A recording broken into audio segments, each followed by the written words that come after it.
Ayun, good morning. May meeting kami ngayon. Yan,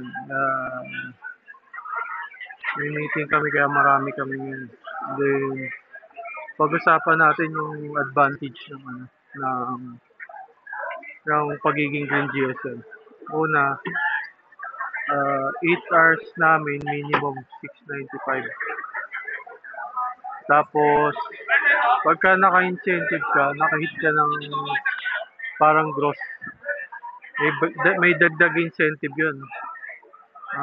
Kunyari, every week may natatanggap kaming, lagay natin sa realidad, 4,000 to 10,000 yung mga malalakas yung bumiyahe. Yung mga may tinatawag kasing premium drivers. 4,000 to 10,000 above yung pwedeng incentive. And then, may kita pa kami na 695 daily sa 8 hours. Yan ang kinaganda nito. Hindi namin iniisip yung maintenance.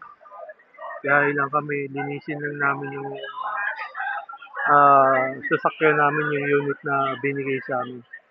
Then, pwede mo pa iuwi ito po kapag na-approve ka sa home parking. Ibig sabihin nun, hindi ka na mamamasahe kung wala kang pang-service. Pwede mo siyang iuwi. Yan. Ang maganda lang dito, halimbawa tumagal ka ng 10 taon. Meron kang SSS, PhilHealth, Pag-ibig. Yun, inuhulugan ng company kalahati. Tapos yung kalahati sa iyo. Yun ang kinaganda kasi kunyari darating ang araw di mo na kaya magtrabaho. At least kahit paano magkakaroon ka ng pension. Para sa mama ko, pag edad ng 60 meron na siya nakukuha. Yun, sa mga gustong mag-apply na kayo kasi kulang kami ng driver. Mas maraming driver, mas maraming customer kaysa driver kaya non-stop ang booking.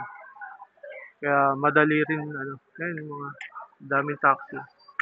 Madali rin ma-hit yung incentive kasi sobrang dami ng customers na nagbo-book compare sa ibang app na ang tumal na. Dito walang tumal dito, di uso tumal. Yun lang. Drive safe sa atin. Sa mga mag-a-apply PM nyo. Assist ko kayo.